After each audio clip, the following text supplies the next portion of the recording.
Brett, many thanks for your time this afternoon. Very interesting concept here about using the fourth industrial revolution to power startups. Tell us a little bit more about this. Rapiwa, I think the exciting thing is that we're at the dawn, really at the early stages of a whole new industrial phase for the world. The world's got through many industrial phases, you know, from really early, the first industrial revolution with steam and all that, right through to I was lucky enough to be very involved in the third industrial revolution, which today is referred to where we built the internet and the mass uptake of computerization and communications. If you think in the last 20 years, you know, voice was always there, but voice became enabled to go with video, and you had chats and all kinds of social media really took off. And it's laid a platform now for what is now referred to as the fourth industrial revolution, where technology is a key enabler in fundamentally changing, right, existing business processes and existing models. So we see this huge change happening in the world. And clearly, my purpose is to get involved in the front end of this revolutionary change and try to be that agent of change and help companies grow through that period. Brett, one thing that many people actually do point out about these revolutions, I mean, from the steam engine, Africa was never a part of this. We're still lagging behind when it comes to infrastructure. Same as the telephone. The landline penetration still on the continent is nowhere near South Korea. And even right now, many are still arguing that our internet penetration is still lagging behind at close to 34%. Isn't this just a fallacy? No, that is absolutely the reality of the situation. Is Africa is behind in the industrial revolutions that have come before it, right? So the third one, the critical opportunity and requirement is for Africa to now get ahead. It is an opportunity at the dawn of something of a massive change.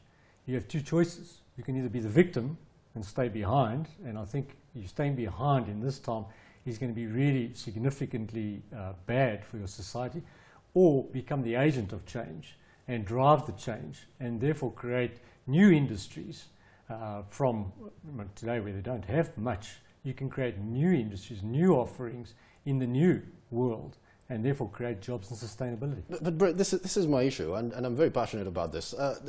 The biggest problem is all the satellites are actually launched either by China or the States. Yeah. But all the Seagate cables that are underway, all the fiber optics, all this great technology to actually enable internet across the continent is owned by people outside Africa. So how do we become part of this equation if we're not actually writing it to start with? Yeah, but who cares who owns the infrastructure? Because they won't let us actually have it. No, I don't think so. I think you're looking at an open access world at the infrastructure layer, increasingly an open access world. And even if it's not, even if you're paying your commercial rates, you know, why could a service like Airbnb or Uber, those kind of services, and today in South Africa, I've already invested in half a dozen, and there are just many really entrepreneurial youngsters looking to completely change the business models of the future. And whilst they are enabled by technology, you don't have to come up with all the complicated stuff. What you really have got to focus on is changing the business model, right? And just use the technology. And the technology that we're talking about is generally available, and my intent and drive is to really use technology that's already there, already developed by the Americans or the Chinese. It doesn't matter where it comes from. Take it in, use it in your business model, and then take out an offering which changes the game. Right. How are you dealing in your engagements with the startups that you've invested in with potential infrastructural barriers as well as the skills development aspect of it? How have those engagements been? Well, I think if you look at there's significant challenges still if one looks at trying to move the entire continent, or nearly the entire continent in terms of infrastructure. I'm not looking to do that. Really what you're trying to do is trying to find some early businesses that are emerging and help them transform themselves to the future. And I think the key thing, so I mean, you know, in terms of the scale of stuff, I think that the opportunity to find these businesses and then really help them go forward, accelerate, is dramatic, and that's why I'm excited about it. You know, when we look at the issue from a country level, clearly, you know, I think we've got significant challenges. You know, significant challenges that our people are undereducated, and you know, that is a significant issue.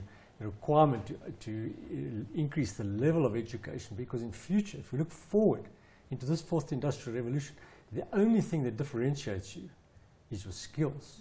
It's your people and the passion and the capability, the competence of your people. And so the only way you're going to compete in the future in those kind of industries is through people that are well educated. And the artificial barriers that were possible when one talks about trade wars like you see today in the US with steel and all that, that's interesting in previous industrial revolution, those kind of products. But with internet-powered business models, you can offer services from anywhere in the world to another part of the world. So you have to start competing as a country on the basis of your skills. So it's a critical requirement to increase the skill levels in the country.